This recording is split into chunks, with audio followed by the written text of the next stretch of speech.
Good to see everybody. We're going to go fast. We're going to have some fun, write down some notes. So you want to make it in real estate. You want to sell a lot of homes. You want to become a listing agent.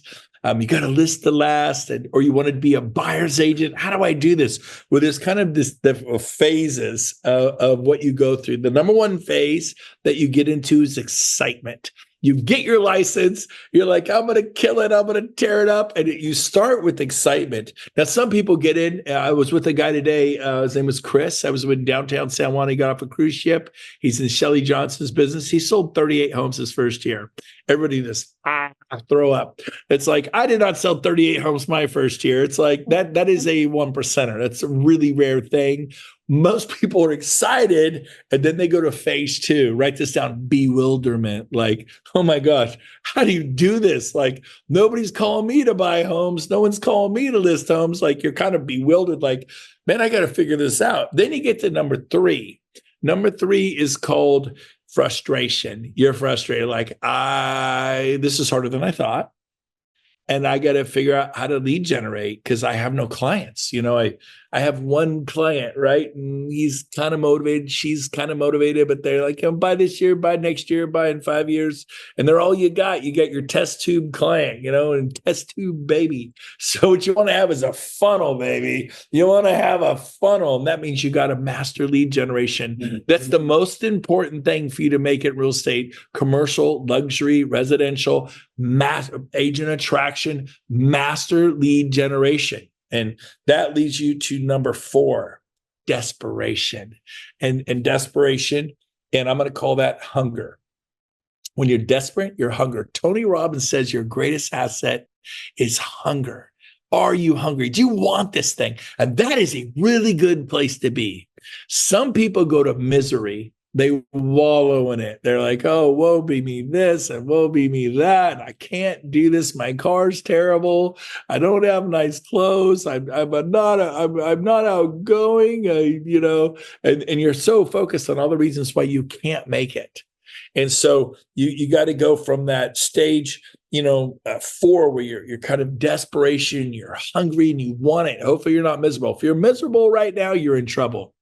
If you're frustrated, if you're angry at yourself, not the Federal Reserve Board, not Trump, not Biden, then you're angry at the right person, and you don't hate yourself. Self-loathing is not the key, but you got to be a little mad at yourself. He's like, you know what? This is on me. I got to own this. And I'm going to put my chin out there and I'm going to door knock, and I suck, but I'm going to do 50 homes a day. At the end of a week, I'll do 250, or I'm going to call the expireds. I'm calling 10 a day. At the end of a week, I've called 50. If I do it Monday through Saturday, I've called 60. At the end of the month, I've called 120, 240 expireds in a month. And if you're horrible, you're going to trip over one or two. You're going to get some listings. And then you get better and better and better and better and better. So the key to being great is being terrible and being willing to look foolish and stupid till you look good. Like, I am super comfortable talking to a for sale by owner.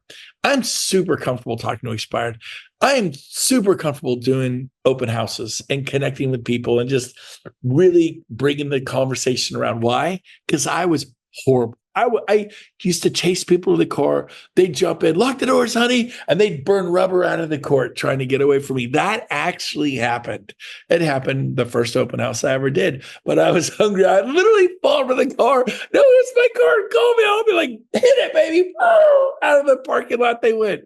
I was a RE/MAX agent holding a Coldwell Banker listing open with Coldwell Banker open house signs because I didn't have open house signs. I'm new. And they're like, well, you can't hold another company's house listing. I did all the time. I've done that for decades. I've taught it. Find the best listings in the best areas and hold those open. They don't have to be from EXP. They could be from Real. They could be from Sotheby's. They could be from Keller Williams. And say, can I hold your home open? You call Coldwell Banker agent. It's so funny. Can I hold your home open? No, Coldwell Banker does not allow that. We don't allow other agents. You can join Coldwell Banker, but you can hold it open. Well, Are you thinking of your seller? Because you have a fiduciary to a seller. You're thinking of the company. See, the company wants market share, and they do not want Remax agents or Keller Williams agents or EXP agents holding Coldwell Banker listings open, because that means we're going to get all those clients there all weekend, and it'll become market share for Keller, EXP, or Remax. Coldwell Banker wants Coldwell Banker agents to open, so they get all those leads all weekend. It becomes a market share for Coldwell Banker. See, they don't have the fiduciary of the seller in mind, do they? They have, well, it's a legal thing. No, it's not. Anyone could hold an open house. You don't even need a license to hold an open house. A 16-year-old child can hold an open house. There's no age range. A 12-year-old could do an open house. There is no age range for someone to open house. Now, they can't negotiate. Well, what if my 14-year-old negotiates? Oh, is the DRE going to come lock them up? I mean, come on, you guys, get out there. But you could hold other companies open. So I called one Coldwell Banker agent. They're like, no, and hell no. I called the next Coldwell Banker agent. They're like, thank God, because I want to go to Napa. I want to go to Tahoe. I want to get out of town. And they were pressuring me to do it. In fact, I got 9 listings. Anytime you want to hold one of my listings open, yes, call me, because I hate open houses. I've been in real estate for 10, 15, 20 years. I don't want to do them. And I make a note of that. Oh, I'm calling Carolyn Church. She's like, I'm calling Jenny Lowry. I'm calling Laura Marie. I'm calling Jason Hamilton. Man, I love that guy. He says, anytime you want, I'm always getting pressure. I'll give you an open house. And so I have my list. And I did it. I worked them like a dog. But again, first you're excited, then you're bewildered, then you have frustration, and almost a little fear can kick in there. Like, oh my gosh, I'm going to run out of money. Maybe you're already out of money really quickly. And then you get to that desperation and hunger. And that's what drives you forward. And you're willing to be terrible. You must be terrible to become good, to become better than good, to become great, to be outstanding, to become an expert. And it's this rite of passage. And it's like the phoenix that rises from the ashes. We love Seabiscuit. Around the corner, here comes Seabiscuit. You're Seabiscuit. You're the phoenix. You have a story to tell, but you got to suffer. It's a rite of, but we love that, man. That story, that's what bootstrapping it, man. Baling wire and bubble gum and on your knees in prayer, baby. And so that is how you become a commercial agent. That is how you become a luxury agent. You take your ego and you check it at the door. Listen to me. You're going to be terrible. You're going to say dumb things. You're going to do it wrong. That's how you learn. And next time you don't quite say so many dumb things, and you quit doing it that wrong. And then you start saying things that was pretty good. I'm like, ooh, then you all of a sudden, man, when I say this, they respond this way, and that's good. When I say this, they respond that way, and that's bad. So I'm going to quit saying that, and I'm going to say this. And all of a sudden you hone it in, and you hone it in, and you hone it in. All of a sudden you're like, you know what to say. They zig, you zag. You bob, they weave. And you bob this way because you want them to weave that way. You zig because you want them to zag that way. And it's a dance. And you go from being very awkward dancer to being an amazing ballroom dancer, or an amazing country western dancer, or an amazing dancer like Fred Astaire or whoever, like me. I'm a great dancer now. Just kidding. I'm a horrible dancer. But if I worked at it, I have full faith I could be a great dancer. The truth is, you can be great at anything in life. No, I can't. You're probably right if you believe that. I believe that I could be a great dancer if I studied and got a coach and was willing to. It's kind of embarrassing. You get out there and, I learned from Hitch, keep it tight, the movie Hitch and Will Smith, just keep it tight. But of course, when people aren't looking, I'm like, I'm doing the sprinkler. I'm like, whoa, it's fun. That's me. But it doesn't look pretty, but I'm having a good time. And you get to the point where we just don't care anymore. And like why Wendy, she said she did 5 multi-million-dollar listing appointments. She lost every one of them because she wasn't herself. But when she showed up as herself, people fall in love with you. I'm talking you, man. You can't fake authenticity. Just be you. And as soon as she was heard and she was real, people resonate with that. She started mowing down multi-million-dollar listings again and again and again. And next week at this time at 2:10 Pacific, 5:10 Eastern, Wendy Goss is going to teach you how she became a high-end multi-million listing, 6, 8, 10, 12, $14 million listings. Let me tell you, when you get a check for $200,000, $300,000, $400,000 and you sold one home, it feels good. I should have Doni on here. She was doing residential and she switched to commercial and she landed a corporate account. Her first commission check was over $1 million. Her first commission check was 7 digits. She's like, what?